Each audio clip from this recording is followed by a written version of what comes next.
Hey guys, thanks for tuning in. Today we're going to check out a pretty interesting SUV from Hyundai. It's really good looking and it even has 7 seats, which you wouldn't expect from an SUV this size. But before we start though, I'd like to give a massive thank you and shout out to the amazing guys over at Hyundai Windhoek. They were really helpful and insightful throughout the making of this entire video. Thank you Deodat and Darren for being absolute legends. In today's video we're going to talk about its looks, interior, practicality, and as a first for the channel, we're also going to talk about how it drives. So without further ado, let's get started with the review.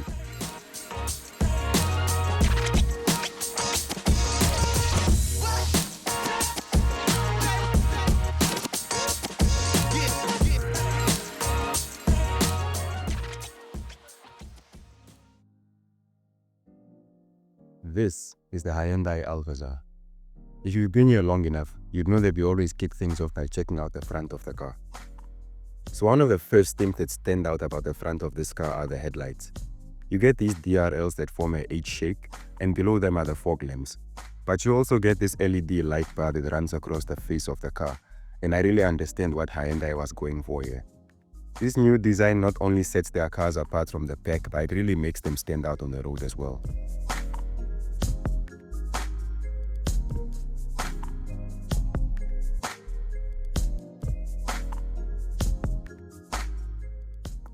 Okay, let's get back to the front.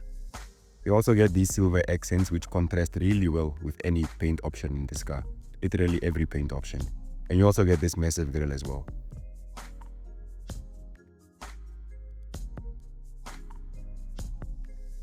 On the bonnet are these bold lines which really give it that boxy, rugged SUV look. Like just look at how boxy that looks.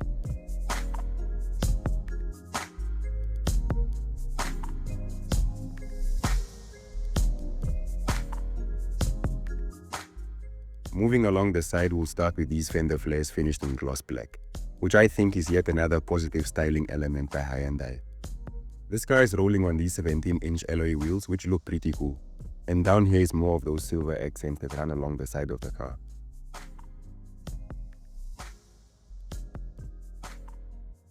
This pillar and these other trim pieces are finished in gloss black as well.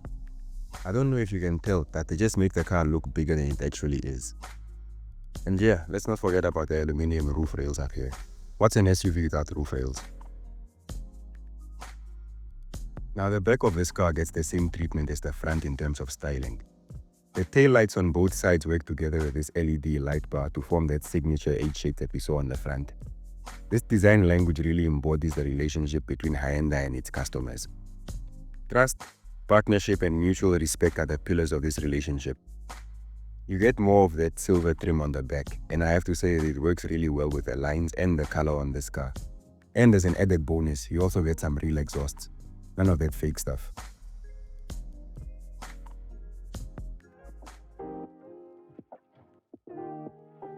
Now for the moment that most of you have been waiting for. Let's check out the interior and see what it's like on the inside.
Let's start with the steering wheel.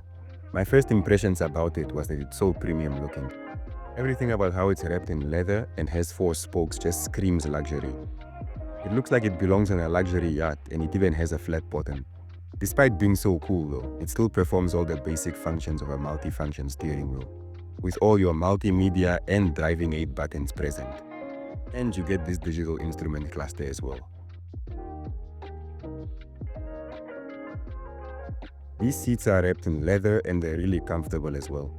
There's space to store stuff here, and that silver trim on the exterior extends all the way to this interior as well. And there's your glove box with more than enough storage space, as you can see. Okay, let's talk about this rear view mirror real quick. Apart from just being something that you use to see what's behind you, it has another hidden feature called anti-glare. It uses sensors to detect bright lights behind you, and it automatically darkens to reduce glare, as the name suggests. Now, one issue I found with this car is the lack of a vanity mirror. I honestly don't know what happened there. There's a compartment up there where you can store your glasses, and it's lined in a soft material as well. And that's the ceiling up there, which you can get with a panoramic sunroof on the range-topping models. In the center console is this armrest, which is pretty comfortable. Okay, let me stop order farming now. Under the armrest is this massive storage bin, 2 cup holders that are placed in such a way that you won't knock your drinks over and spill them all over your leather seats while resting your arm on your leather armrest. That's a lot of leather. This here is the button for the hill descent control, auto hold, and the parking brake. The gear selector looks and feels really premium, and that's your drive mode selector. Down here we have a wireless charging pad, USB-A and USB-C port, and a 12-volt socket. These are the controls for the AC, and finally the infotainment. This infotainment is nice and sharp and bright. It comes standard with Bluetooth, USB, Apple CarPlay, and Android Auto, and it's the perfect size. Not too big, not too small. That's what she said. Okay, let's step outside and check out the back seats.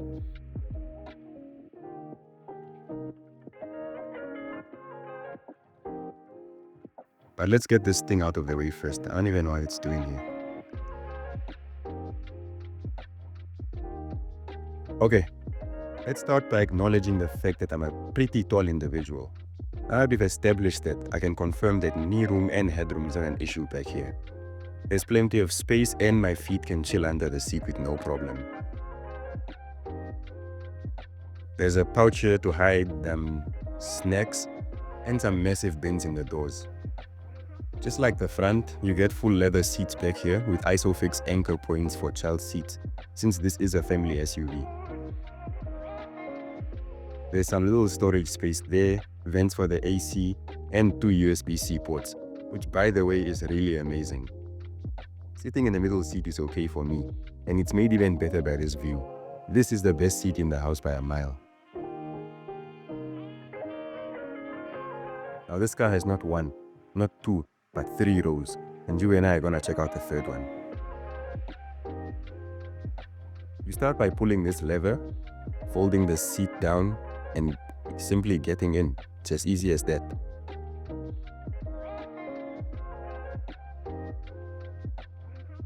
You get a cup holder, a USB-C port, and an AC vent on both sides.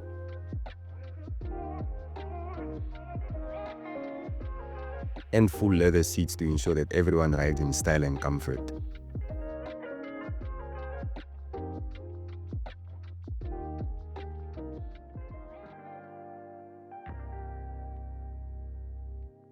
This boot has a capacity of 180 liters with all 3 rows up. Down here you get some stuff and tools, I guess. And when you fold the 3rd row down, you get a total boot capacity of 579 liters, which is pretty huge as you can see. Another thing I like about this boot is the flat floor. You can easily slide things in and out of the boot without having to lift them.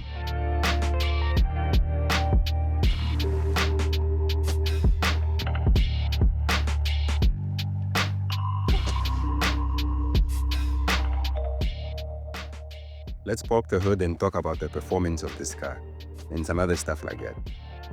Okay, listen, I'm not struggling, it's just that this boot latch is a little different from the rest. Instead of lifting it up, you have to move it to the side a bit. which I guess is a method of theft prevention since the thief will spend too much time trying to figure this out. I don't know. But yeah.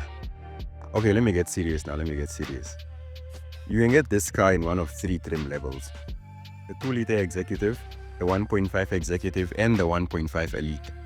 This specific one is the 1.5 executive. It's powered by a 1.5-liter diesel engine, which is paired to a 6-speed automatic transmission. It produces a maximum of 85 kilowatts, 250 newton meters of torque, and has a total fuel consumption of 5.9 liters per 100 kilometers. Now this is really impressive compared to the 7.5 liters per 100 kilometers you get in its petrol twin brother. So we've gone through the car and I walked you through all of its features, and you're probably sitting there wondering how much it costs. Well, the Hyundai Alcazar 1.5D Executive 7-seater automatic will cost you about 600,000 Namibian dollars. You can send me the remaining $10. Financing options are listed down there, so you can pause the video and take a screenshot for later. Or you can simply contact Darren or Deodat. I'll put their information in the description below. But you're gonna have to save all that stuff for later, because right now we're gonna take this car for a drive.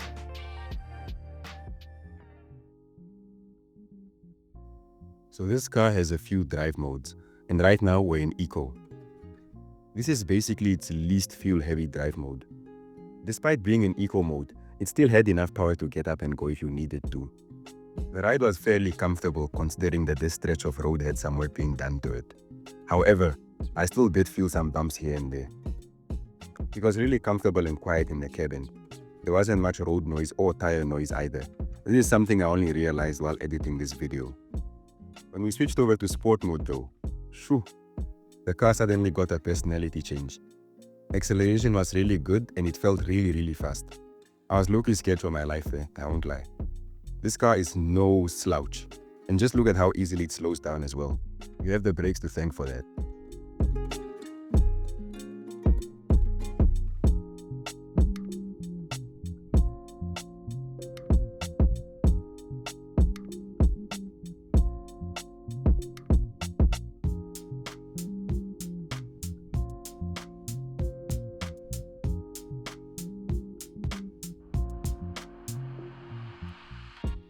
So yes guys, that was the Hyundai Alcazar.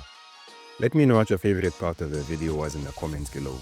And I know you enjoyed this video, so please go ahead and like and share with your friends and family as well. And please do subscribe and ring the bell to stay notified when I upload the next one. Thank you so much for watching, and as always, I'll catch you in the next one.